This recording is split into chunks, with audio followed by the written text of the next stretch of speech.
Amanda. I'm super pumped we're recording in person. Yes, this is our first ever recording that we've ever got to do where we can actually see each other's faces. And I'm so incredibly excited to be doing on this episode. We have Superwoman with us today. And I'm so excited.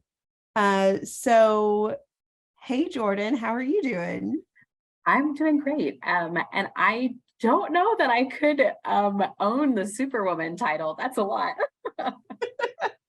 Oh, trust me. I met Jordan when we were in a leadership group together. And when I met her, I had no idea who her or her husband were. And I was just like blown away that weekend. What do you call that weekend, Jordan?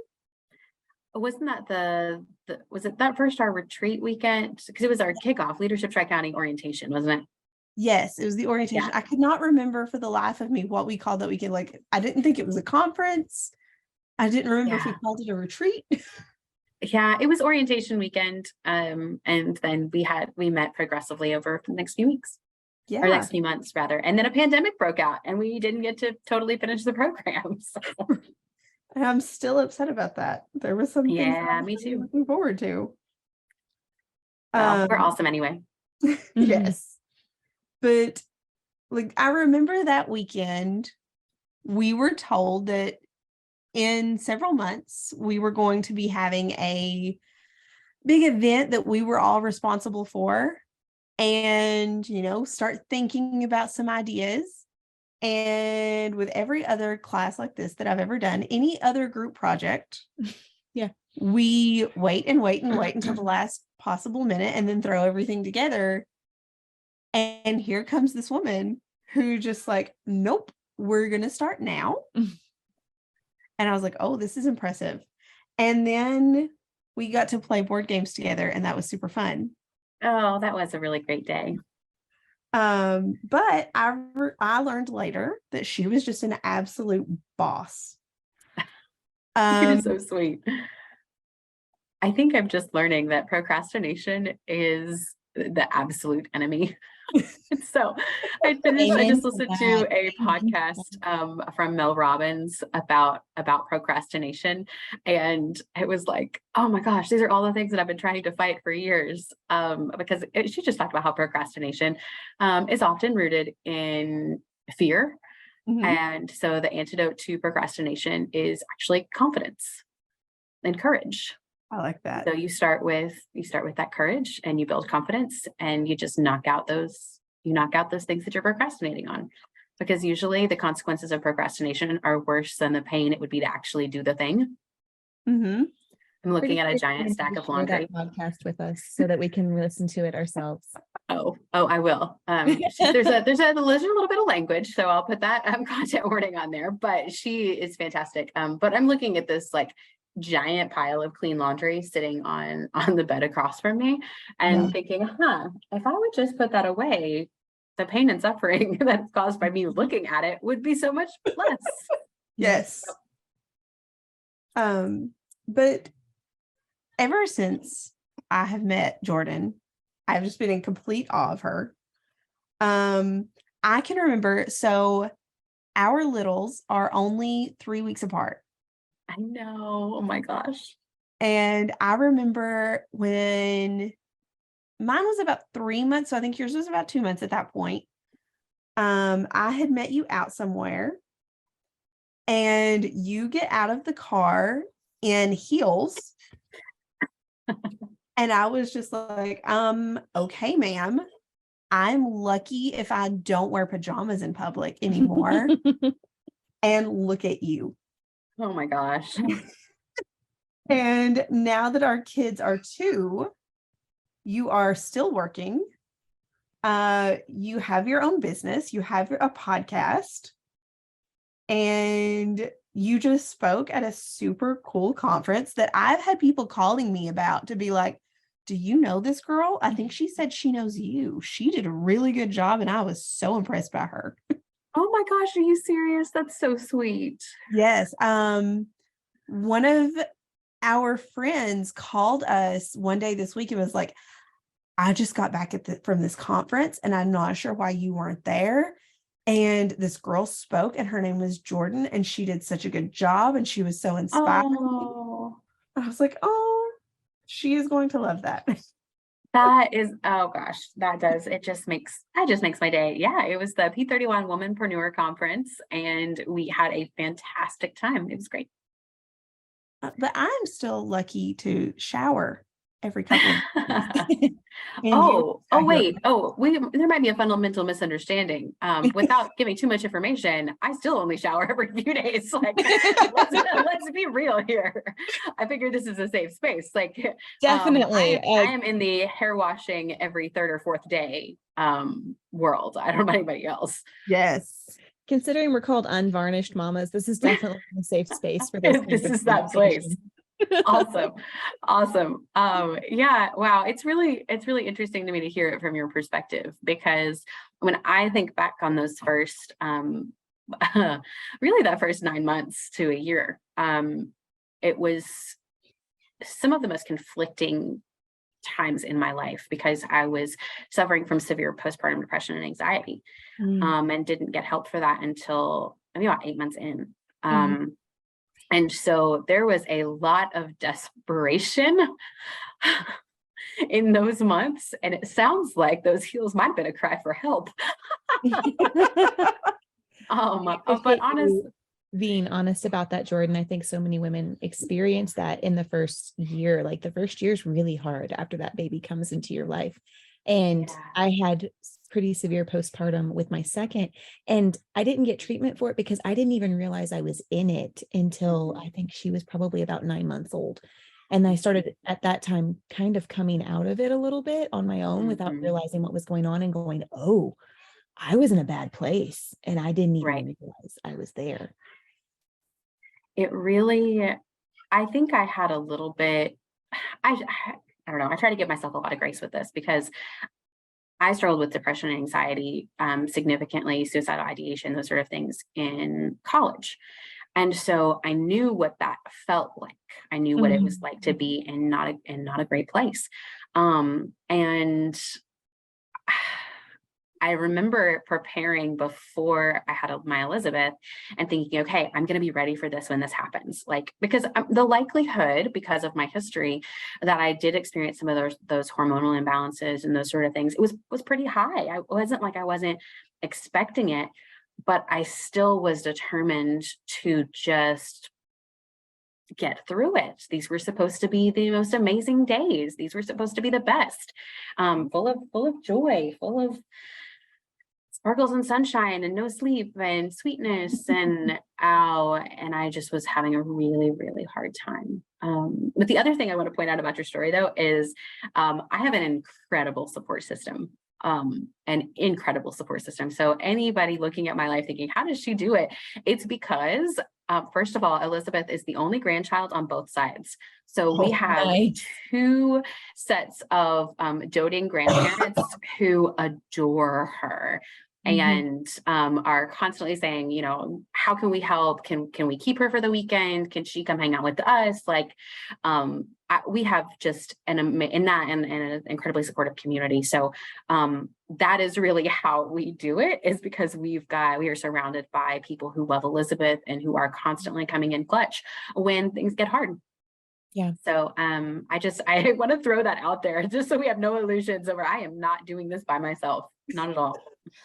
I think that's really important because there's been several women who I've been listening to who get the question all the time, how do you do it all? Or how do you find this balance? And I'm like, balance is a myth. We have help. You might not see our help, but we have help. And I think it's important for women to hear that, because sometimes we can look at someone and only see this one aspect of their life and assume that since we're doing it all on our own, they must also be doing it all on their own and they must just be killing it. And so I think it's really, thank you for being transparent about that you have a really cool support system. And I think that encourages other women to tap into maybe some support that they haven't been seeking out.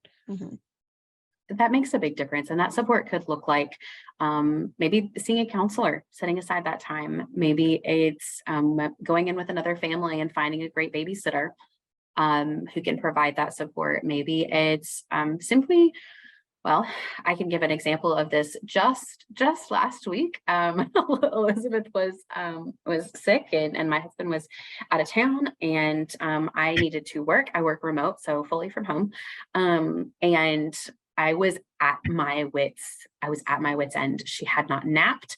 I had a meeting that I could not change, and I guess my friend that had texted me about something else, she could just tell by my response that something was not okay.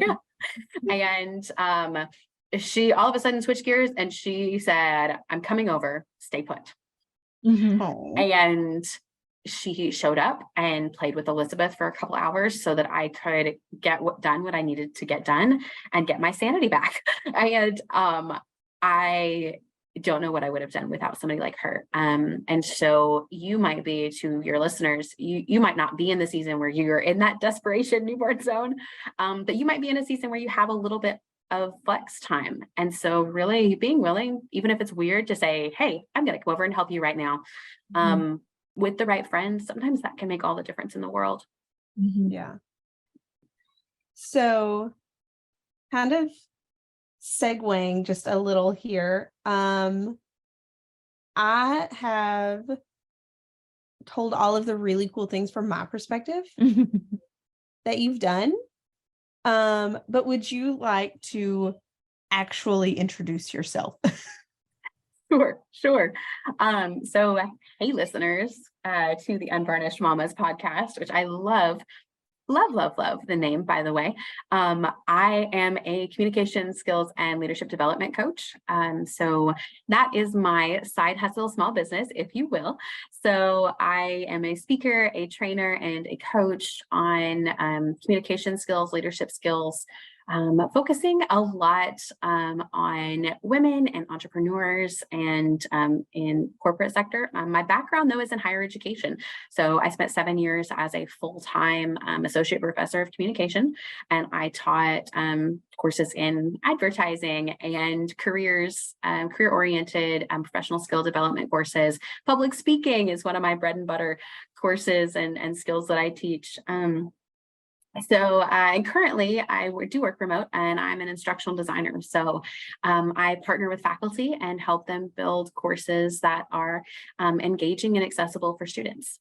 So that's very briefly what I'm doing these days. And then my husband and I have been married for 8 years in March, and we have a little girl, Elizabeth, who is 2, and we're big foodies, and we're passionate about our community and entrepreneurs and building up our business community, because we see the value in that, in building confidence in a community and building a culture of excellence where people want to stay in Appalachia and love their people. So as a family, we are go. We're always at stuff, which was really hard initially with a baby, but now it's also a joy. I can't wait for the farmers market to start back up, because by the end of a summer at the farmers market, we live just 2 blocks away, so we walk down there every Saturday. The farmers knew Elizabeth even more than some of our friends did, because we were always there, and that's what we want to build and invest in. So that's a little bit about, I guess I'll throw this in there. I am a podcast host. I forgot about that. Yes. I have a show called Women of the Bluegrass, where I do interviews with women who are leading in Kentucky industries. And then it's also part leadership development. So hopefully you learn something about improving your own professional skill set while listening. So that's me. And I have been listening to a few episodes this week, and oh my word, I was so impressed. Shane and I listened to the latest episode. Was that the one with Gina? With Gina, yeah. Oh, she's amazing. And like halfway through the episode, Shane just looks over at me. He's like, I'm really wanting pizza. And I was like, where were you thinking of getting pizza from, honey? And he goes, sauce sounds really good. And we pulled it up, like Shane was scrolling through Facebook while I was driving, And he's like, oh, that's so funny. Daniel is currently there. Oh my gosh. Yeah, we are there. My friend Gina, her and her husband own this local pizza chain called Sauced Pasta Pizza and Salad. And she is actually the friend that I mentioned last week that dropped everything to come over and save my bacon. And it's just a joy. But yeah, they do all of the entrepreneurship, running your own business. They're ones who are just not doing it all, but definitely working through it just like we are. So I am a big fan of learning or teaching leadership skills. And I will say that I also called them soft skills until this week. But when I talked to Jordan about coming on the podcast, and she said she wanted to talk about professionalism at different seasons, I was ecstatic. So I guess jumping on into questions, how would you define professionalism? Okay, so the way I would address this, and I know we're going to talk about professionalism in different seasons, but I want to undermine this definition with a single idea. So professionalism is about your competence and skill in the workplace. So that's it. Can you do your job and do your job well? Okay. So professionalism is doing your job well, conducting yourself well. So the other kind of implicit question here, though, is what makes a professional person, though? So in previous generations, we might have said, oh, well, a professional person is somebody who wears a suit, right?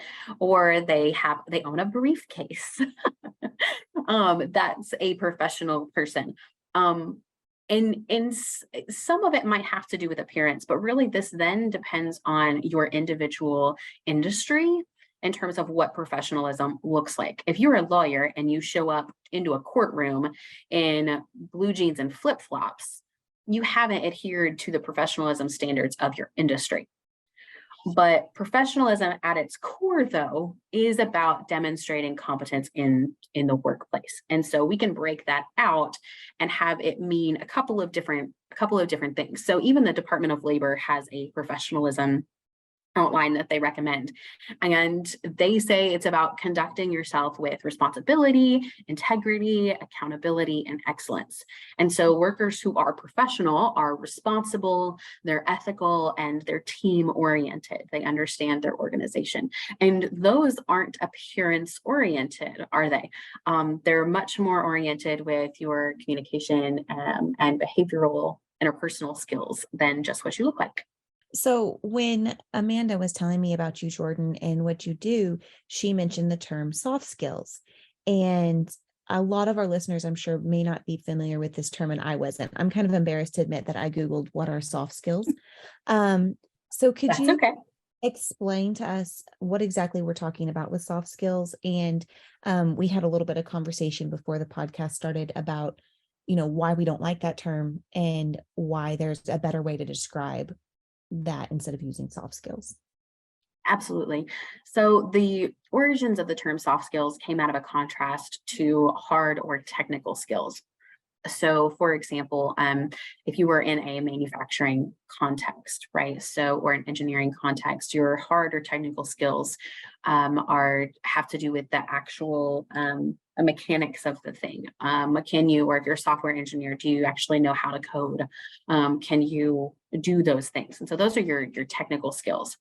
And soft came out of that because initially they were using that term hard skills for those skills instead of technical. Then the nomenclature sort of changed into calling them technical skills instead of hard skills, but we never stopped calling the alternative, those interpersonal communication or leadership skills, soft. And so I really don't like to use the term soft skills because there's an implication here that these skills are of less value than those hard or technical skills, which has some implications, particularly for women in the workplace, because women are more inclined to have higher levels of these communication interpersonal skills than always some of the technical skills, or at least they are appreciated in women, or maybe not appreciated in women more often when they have those. So I don't like to call them soft skills because of that. There's nothing soft about these skills. So what are we talking about here? Things like speaking, public speaking, things like empathy, things like general communication skills, conflict resolution, problem solving, brainstorming, these type of being able to have a conversation with another person. I mean, even at its core, those are some of the things incorporated in soft skills. I think one of the issues with the term soft skills is the word soft. A lot of us associate soft with easy. And the things that you just listed Or weak. are not easy. Like conflict resolution is not easy. Problem solving is not easy. And so when you say soft, we assume, oh, this must be an easy skill that you've acquired, when really it's Exactly. not. No, or time management or stress management, being able to make decisions, weighing all the different components of this. Soft, you're right. That correlation with easy or even weak, right, or less important. And that's not the case at all. So, what would you say are some skills or traits that are required in a workplace that can maybe be helpful for either some of our younger listeners or even some of us mamas that are preparing the future workforce? What kind of skills would maybe a teenager need in the workforce, would you say? Absolutely. So my first jobs were, I worked at a Target but not in the fun like retail section. No, I worked in the food. So I was prepping the cheap popcorn that you get when you're trying to make your kid stop crying as you walk through Target. Yep, that was me. And then I also worked at the child care center affiliated with my church. So I had those two jobs at about 16. And if I were to recommend to my younger self, hey, these are the skills you should be practicing right now. First and foremost would be time management. So be on time, period. Do not be late, be 5 minutes early. Like that is one of those lifelong skills to be, is so important to develop at a young age. And then from just simply, showing up on time for things, also recognizing that it's not that time is an enemy, but it's very easy for it to get away from us because we are not in control of it.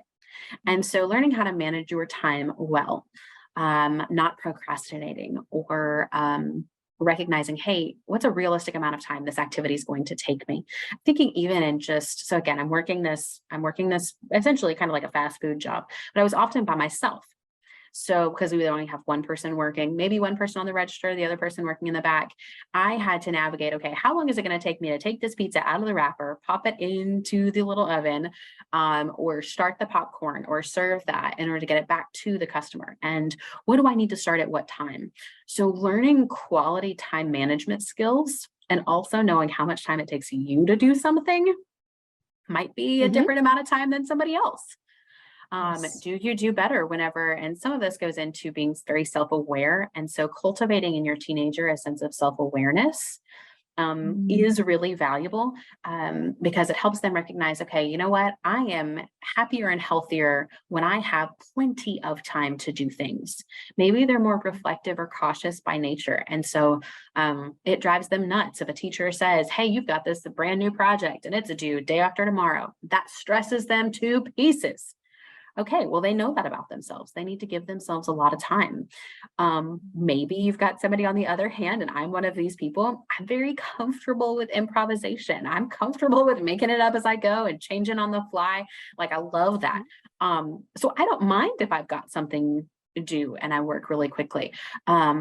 So helping them that ability to self-assess and becoming self-aware, that is another important thing. And then the third thing that I would say, and I had a whole list of these and I don't want to take up all of our time with these, but part of that timeliness part is demonstrating that you're considerate and respectful of the time and work of others. Because whenever you show up on time, for example, you're showing, hey, I value the time, my business's time, I value my boss's time, my colleagues' time, because if I'm late, that hurts everybody. And so there's a conscientiousness there that is really valuable. I would also recommend, and this one gets a little tricky because this changes culturally, but represent your company accurately and appropriately. Whoever you are working for, you represent them in that moment in addition to yourself. And so sometimes that means making adjustments to how you would express yourself in small ways. So let's take the biggie in the room. And this may not affect teenagers, but things like tattoos, right? There used to be this belief that tattoos were completely unprofessional. You better not ever show them. We don't even want to know you have them. That's changed these days, hasn't it? Oh, yes. So I have one. It's on my wrist. It is in a very visible place. I will never forget the shock whenever I first got it and a family member saw it. And it's connected to my belief in Christ. So I don't think it's necessarily representing anything bad. But I was a little uncertain when I got my first professional, non-retail job. Is, do I have to wear long sleeves and cover it up, or what is it? What do I do about this thing? And so what I always recommend is look to the people around you and look at the culture that you're in. What's appropriate to the company that you work for? So like the example with if you're a legal intern, right? And you look around and you don't see any other visible tattoos. Okay, that might be something to consider. If you look around and everybody is wearing a suit, hey, that's the dress code, right? And then adjust appropriately. And we want to be really cautious because sometimes these standards aren't, how do I put this? They aren't accepting of people of different backgrounds. And so this is something for your listeners that are people of color or come from a variety of other backgrounds. We want to be really cautious in recommending to them that they simply just adhere to whatever is happening around them, because sometimes those aren't going to be accepting. So have those conversations as you progress in your career with your employer, and simply ask. But things like cleanliness, right? That for your teenager is going to be a big thing right off the bat, making sure that they are groomed appropriately and clean is a great place to start. So timeliness, be respectful. Remember that you represent your company, not just yourself, particularly if you're in a customer service type position. I do, if it's okay, I'm going to, and I know this is not my podcast, so I'm going to try to stop talking. I'm very bad about this. You mentioned the Women of the Bluegrass, and my friend Gina was on that. She hires young people specifically, and really makes an effort to invest in them. And one of the things that we talked about, and I want to tag, is just give your younger employees a chance to make mistakes and be empathetic when they do, and then give them opportunities to get it right, because they are just learning. And so give them a break. They do come from a different generation and a different way and approach to things. And they have so much to give and so much value that they can bring to the table. So just give them some space and some grace. And I found, like, not just me going into SOST, which is absolutely amazing, and seeing how well those kids work, but when I was at the print shop and it was like basically student run, like I was there, my friend Susie was there, but I mean, the majority of the people in the room were high school students. And my word, you give them an opportunity to be and like treat them like an adult and a professional. Yes. Boy, do they rise to that occasion. Yes. They absolutely will. They really will. So I think, but time management is a primary skill here. And then being able to communicate and just understanding that difference is that whenever you're working for somebody else, you represent them, not just yourself. Yes. Also, I haven't seen you since I got my tattoo. To tell you, you helped me convince my husband that I should have one, because right after our last play date, I never noticed it until then. And it was probably just because like I was actively thinking about getting a tattoo at that point. And I came home and I was like, I can tell you something right now that'll change your mind about professionalism and tattoos. And Shane was like, I doubt it. And I said, Jordyne Carmack has one. Oh my gosh. And he was like, how do you know that? And I said, because I saw it. Because I saw it. It's not even in a hidden place. It's like, oh. Yeah, So thank you very much. well, you're so welcome. I guess I could take some. I don't know. I'm not going to take any credit for that. Just living you her have best you life, have and you're like agency using over it to and your autonomy. advantage over there. That's exactly right. And I mean, yeah, there are times where I do cover it up, and environments where I do cover it up. Because when I'm in higher education, like, I'm able to have that kind of flexibility and autonomy over my own classroom. And I actually found that it helped my college students connect with me a little bit better. Yeah. And so in that environment now, if I were to ever change industries, and now as a small business owner and an entrepreneur, obviously my business is my brand, and vice versa. So the tattoo really isn't a question here. If I were to change industries and go into a different industry, that might be a consideration where maybe I wear long sleeves more. But I do think some of that with this particular issue is cultural. And so as other generations retire, it's not something that is seen as such as a faux pas before, especially when it's not something that includes, like, crude language or sexuality or anything like that. Like, most people these days are more accepting of it than previously. But really, you just want to be considerate of the environment that you're in more than anything else. Yes. I think you're right with the tattoos, that it's more of a cultural thing. I've seen that become less and less of a big deal. My sister is a nurse, and I know that when she was really early in nursing school, tattoos were kind of like a big no-no. And now they're so desperate for nurses. Like, they're like, whatever, we don't care anymore. Please just come work for us. Like, if you do a good job and you're a good nurse, we're not gonna, make you cover up your tattoos anymore. Well, and that's it, right? Is professionalism should be about whether or not you can do your job with excellence. And not about like your skin color or your background or anything like that. It shouldn't have anything to do with what you look like, and be everything about how good you are at your job. Exactly. And so that basis is basically, if you're going into a workplace, do a great job. Like, let's start there. So we've talked a lot about, like, skills for teenagers, but not necessarily just for teenagers. I know tons of adults that could use some time management skills. But any parent knows that everything changes when the baby comes, or even in cases of adoption, maybe you get a child overnight, like I did. But what would you say that new parents, or even some seasoned parents, would need to know about maintaining professionalism? Whew, this is a biggie. And I know we've talked about time already a lot, but really, it comes down to time.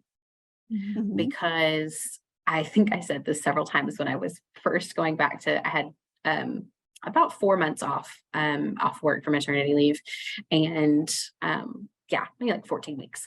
And I remember when I first started trying to go back to work after that, I remember saying, everything takes so much more time now.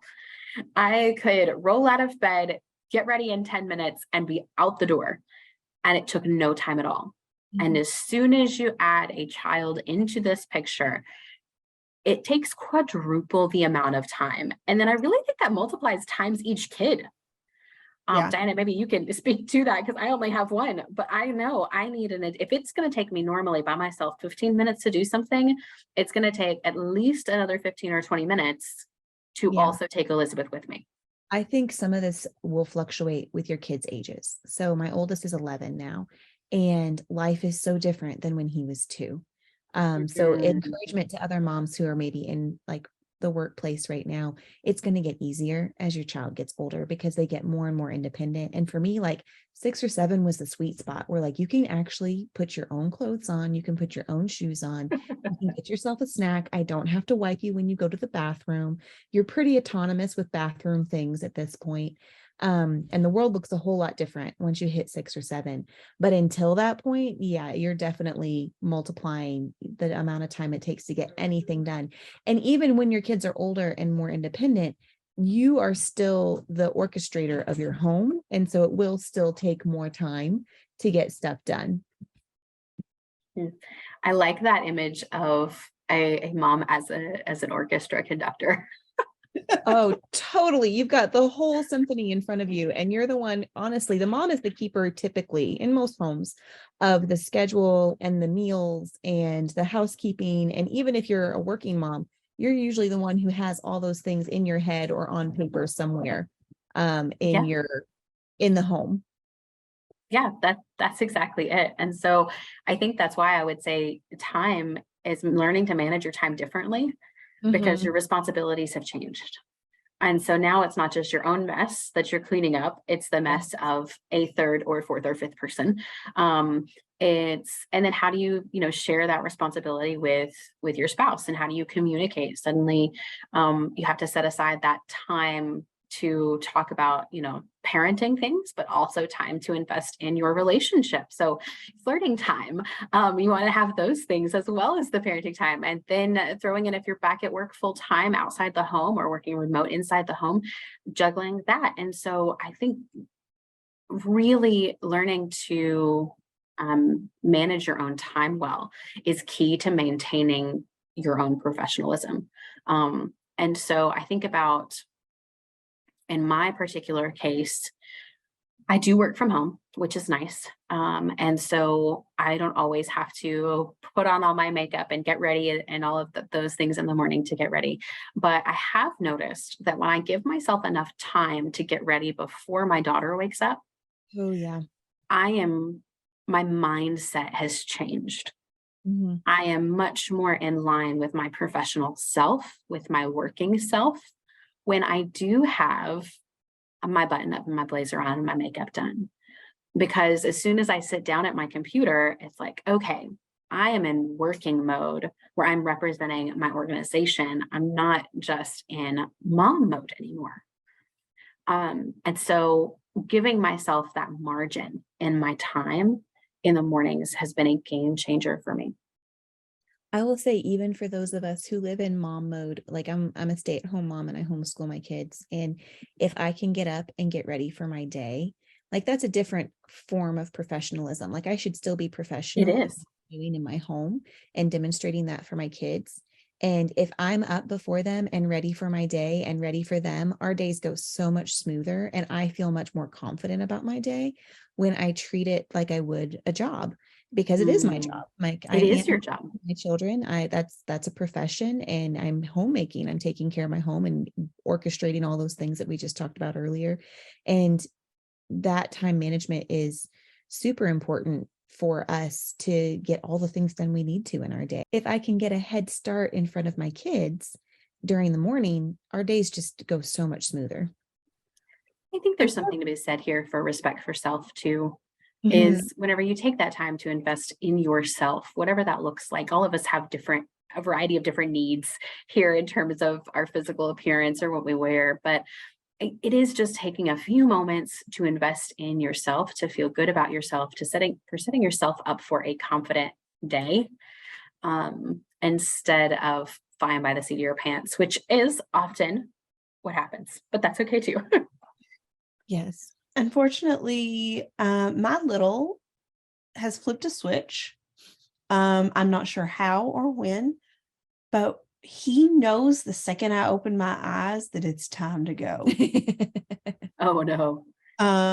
I got like 3 good months of being able to wake up about an hour before him, and I already had his breakfast waiting for him on a plate on his bed for him as soon as he opened his eyes, because as soon as he opens his eyes, he starts asking for cakes, mama, cakes. Give me cakes, mama. Oh, pancakes.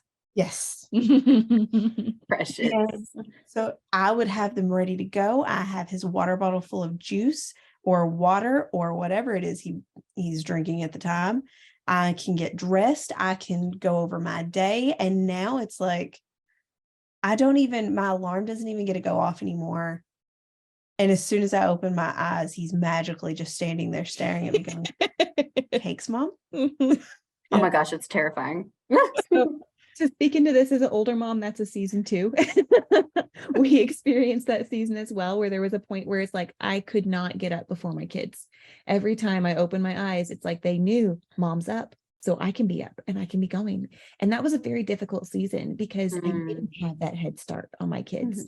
And I think the head start also, like you said, gives you that, it's respect for self, but it also gives you a moment of time for yourself, of peace. Yes, a chance to be alone for just a couple of minutes and get yourself together. And obviously this is a personality thing that I think comes into play here too. I'm more of an introvert, so that quiet time in the morning is more important to me than maybe it is to someone who's more of an extrovert. But yeah, there's lots of seasons in parenting, and that one I promise will go away soon. Oh, I'm ready for it. Well, and I think that goes into the other, my next sort of thing that I would recommend, is do things for tomorrow you. And what I mean by that, and is, if me tomorrow is going to be really frustrated by a sink full of dishes, and it's going to set me off when I start making breakfast and I already have a sink full of dishes, my intentional choice the day before to do them is helping make my tomorrow better. Yes. So if you are in a season where you can't get up before your kids because they are awake, I have started, and this has been really helpful for me lately, laying out my clothes the night before. I did it when I was in high school, but putting those out ahead of time, or if there is any kind of prep for breakfast I can do the night before, maybe I do that, or anything I can do in the evenings after the kids are in bed. Just take 15-20 minutes to make that a little bit easier for tomorrow. I try to go ahead and get that done. Especially, I mean, for me, it really is the dishes. Like, that's going to be a thing where I'm like, oh my gosh, I don't want to do this first thing in the morning.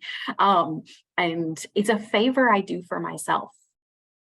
And that's something that I do recommend. Yes. I love that idea. Jen Hatmaker talks about, like, she does her daytime self does things for her nighttime self, and her nighttime self does things for her daytime self. And that's exactly the same principle. She's like, my morning self is going to thank my nighttime self if I drink a big glass of water before bed and I have a fresh glass of water on my nightstand that's there for me when I wake up first thing in the morning. And just like simple things like that are like hacking her day to make her day go better and taking care of herself in those ways. Yeah, filling up the water filter in my fridge, like filling up the Brita, is a super simple way I figured out I can make my next day go better, because then I get water all day the next day, and I'm not constantly not feeling guilty about having to use water bottles instead and all of those things. Like, no, I'll just fill it up before I go to bed. Or sitting there so frustrated waiting on it to filter while your children are going, Mom, I'm thirsty. Mom, I'm thirsty. Yep. That's it. Even things like on Sunday evenings, if you have any kind of Sunday evening routine that involves meal prep, or I took to washing all my fruit and putting it in mason jars, like wash it all, then let it out to dry, and then put it in mason jars so it's already pre-washed for the week. Like, just a really simple way to cut down and make things go smoothly through the rest of your week. And so I link that back to time as well, because giving yourself time to think through how do I need to prepare requires time. And so building in margin in our time, whether it's in our finances or in our time or in our physical health, like, this margin is really, really important for us as mamas or as business owners or whatever it is that we do in our professions or our lives. Like, we've got to start giving ourselves more margin, because we're constantly overloaded. We're constantly overwhelmed. And it's because there's no margin. Yeah. So I feel like we've kind of already answered one of the last questions, but do you have any other tips for maybe a working mama? So I'm reading a book right now called 2 Weeks Notice by Amy Porterfield. It was just released, and she talks about tiger time you protect like a tiger. If you are working, um, find out how much time you need, and then when are you going to take it, and then protect it like a tiger. Mhm. um, really fiercely protect the time that you need, whether you are starting or running a business, whether your home is your business, and you're a homemaker. Protect the time that allows you to do that successfully and professionally. So maybe it is that 30 minutes before the next day, or that hour before the week, where you do plan out your meals, you do make sure that you have the time you need. So that I love that idea of protecting your time like a tiger. But the other thing that I recommend, whether you work from home or you work from a physical location, you still probably need a workspace. Uh, Set some physical boundaries. So for me, I'm blessed to have a home office that doubles as a guest bedroom, and being able to, because I work from home, come into an office that Mhm. it's my own space. And today is an exception because, again, the giant pile of clean clothes that I need to put away on that bed. But generally, this is a space that is I can't see the chores that need to be done when I'm working from home. Mhm. When I first started working from home during the pandemic, I set up shop at a kitchen table. And I didn't have a baby yet, so that generally was fine. It wasn't my most professional because of the background and my dogs interrupted and all the things.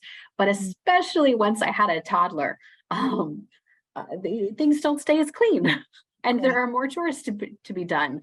And so setting some physical boundaries and having a physical space to work, even if it's carving out, gosh, I've seen mamas use closets or just corners. And it's like, hey, this is a kid-free zone. Yeah. Toys don't come into this space. Colors don't come into this space, because I need to be able to create some differentiation between what I'm doing when I'm working versus everything else. And so that's a major recommendation, is just to set some of those physical boundaries. I think that's great. My husband gives me, or he makes a priority for me to get out of the house at least one night a week, because I am hypersensitive to all the things around me that need done all the time in my home. Mm. And so when I actually need to do some intensive planning or some work for the podcast or some work for my own side hustles, I have to actually get out of my space because Yes, I'm super aware of, even in our room, like I cannot get away from the things that need done. And those are super distracting for me if I'm always around the things that need done. So yeah. yeah, I think that's a big I one. love I love that self-awareness that you've shown there. Is your physical boundary is to literally remove yourself from the home. And I think that's perfect. That's a great example of some flexibility with that. Yeah. Um, you were talking earlier about the things that happen in our home with our kids and things like that. And it just kind of clicked for me. One of the things that we work on with our kids is talking about, you are preparing even at a young age for what you're going to be doing for the rest of your life. And so when we were talking about young people, ways that they can prepare and ways parents can help them is, treat the things that you're doing in your home like, okay, yeah, you have to take out the garbage. These are your family chores. You're going to pick up after yourself.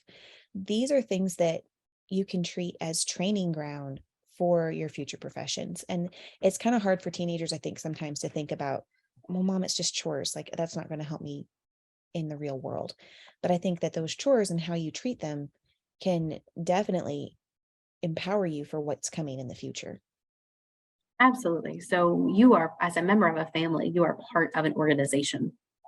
We don't think about it like that. We think about it cozy family, but that's why I don't love it when organizations call themselves families, because there are some differences there. But your family at its core is an organization. Everybody participates. You're a team. You work together. Everybody has their own jobs within the context of your family organization, and that looks different. I even told my 2-year-old just this week, like her job right now is to play, is to learn as she plays. And sometimes that's learning to play by herself. Sometimes that's learning to play with others. Sometimes that's learning to play with the dogs or to clean up after herself. Like those, that's her whole responsibility right now. That's how she contributes to the organization. And so whether or not they're 2 or 15, I think you can teach them that everybody has a role to play on our team as a family or as part of an organization. Yes, we talk about that a lot in our family, and that, a family, everybody has to work together to make a family work. And, we all have to contribute in order to have a family that runs well and a home that runs well. And everybody is important in our family. Like, the jobs you do aren't disposable jobs. If you don't do them, then somebody else has to. And so it's really important that you come along and do your job well. So I think there's a lot of training ground that we can do for our teenagers with this professionalism. One more that I had was Amanda and I were talking about how a lot of kids struggle with their interpersonal skills, with communication, and with looking adults in the eye and talking to adults. And do you see that as a growing issue when you're teaching these courses on professionalism? Absolutely. It's one reason also why I am getting requests pretty commonly for like public speaking skills as well, in the workplace as part of workforce development. For these, like you mentioned, looking people in the eye, the number one recommendation that I would give is talk to your adult friends and ask them to invest in your kids. Because your kids are always going to look at you, and you're their parent. They're going to have a different type of behavior toward you. But when your kid is around other adults, particularly your other adult friends, that's where they're going to initially learn how to interact with adults. Now, because Elizabeth is an only child, and also we don't have a ton of other friends with young kids, she spends a lot of time around adults. And one of the things that I just love that we've talked about some is they talk to her even at 2, not like a grown-up, but kind of. They show her that same amount of respect and attention. And so they look at her, she looks at them, and they begin to have a conversation, even child to adult, that's based on mutual respect. Right. And so if that's a conversation you can have with your other grown-up friends and say, hey, or you don't even have to ask them to do it, but encourage them when they do. Hey, I really appreciated how whenever you were talking to my teenager, you encouraged them in this way, or you asked them about this. I really appreciate it because I know it's teaching them how to talk to adults in a healthy way. And so they learn that from who we put them around. But if all of their time is only spent with people their own age, they don't learn that. So we can be really intentional about how we expose them to other healthy adults who are also invested in their growth. Yes. So I don't think we talked about this. I grew up homeschooled, and a conversation that I overheard other people have with my parents over and over again was, she can talk to adults. Like she can carry on conversation. Like she's like really knowledgeable about this stuff. And they're like, well, yeah, we brought her alongside us for all the things. Like she was there for all the conversations with the seed salesman, or for the repair people, or when they were growing tobacco, for those conversations. So of course she feels comfortable talking to adults. And I feel like a lot of kids end up mainly communicating with their peers or their teachers. And kind of talking to your teachers like talking to your parents. Like it's not the same thing as having the confidence to talk to other adults. And I think we really miss out on those conversations if our kids are in public school, if we're not super intentional about having them around other adults, like you just mentioned, that we can trust and who would be good influences for them. And one of the things, you're exactly right. One of the things that you can practice even before they're teenagers is incorporating them into your interactions with other adults. Maybe it's at the coffee shop. So we are big fans of a local coffee shop called Love is Real. And we always make an effort to, pick up Elizabeth so she can hand them the debit card with the cash to pay for it and make sure she says thank you. And we just have her communicate with them, and most people play along. They're not going to ignore the cute kid in front of them. Exactly. Yeah. We have regular conversations with our kids when we're out at a restaurant or at a coffee shop about, this is this person's job and this person is a person, and we respect them. Like, you look them in the eye, you give them your order, you tell them thank you. Like, this is a human being and we treat them as Right. such. Absolutely. And so you can incorporate them in as early as, a year old even, where they can start participating in those conversations with adults. And I'm thinking when they get to 7, 8, 9 years old, you could encourage them to ask questions. Maybe you are, getting ready to purchase something. And so you say, hey, well, what do you think about this? And what might you ask? And you can practice those things in the car before you get there. And then if they do come up with a great question or one you were planning on asking, have them ask the salesperson. And building up some of that confidence and that courage to interact. And so I think there's lots of ways you can slowly scale their participation in adult conversations. It's interesting you said that. One that just came to mind is whenever we go to a doctor or a dentist appointment, I'm always like, okay, do you have any questions for the doctor? Because this is your body. This is your, you're the one responsible here. You need to, interact. And sometimes they do, and sometimes they don't. And I'm like, that's fine. Either way, I have lots of questions, but if you guys have them, you need to feel comfortable enough to be able to ask them too. Absolutely. Absolutely. And so I think if our outcome is, at 18, we want them to be, effective members of society that can contribute and be professional. It begins when they're little, and there are lots of things you can do as they mature, and skills you can teach, just like you teach them lots and lots of other things, whether they're reading skills or math skills. You can teach them communication skills in the same way. Awesome. Well, thank you so much for being with us on this podcast. I've loved this conversation. And about that whole time management thing, I did not even realize that I was running late, and I'd entrusted someone else to get my child ready for the day. And I walk in and he's still in his pajamas.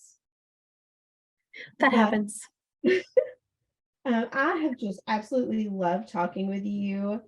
And you guys, be sure to check out Jordyne on Women of the Bluegrass. It is a fantastic podcast where she interviews different business women so far. I don't know if there'll ever be any men. But no, only women on the show. It's a whole thing. But there's she also has done these, what did you call them, leadership? Yeah, they're just little micro leadership development conversations that are on there too. So I'm loving those. So you guys definitely need to check them out. And if you're in the area and looking for a communications coach, I know someone. There we go. And I travel some, especially to exotic locations. I'm just kidding. I'm totally kidding. Especially if it's paid, right? Especially if it's a paid trip to exotic locations. I know. That's my favorite. This has been a blast. Thank you so much, Amanda and Diane, for having me on the show today. I really appreciate it. And give yourself some grace. That's the other thing. We're all learning and growing together. Yes. Well, thank you so much. And I'm sure that I will probably talk to you soon, because I'm looking at a little boy that definitely needs a playmate. So we got to get together soon. That sounds great. Take care. Thanks, you too. Bye. Bye. Bye.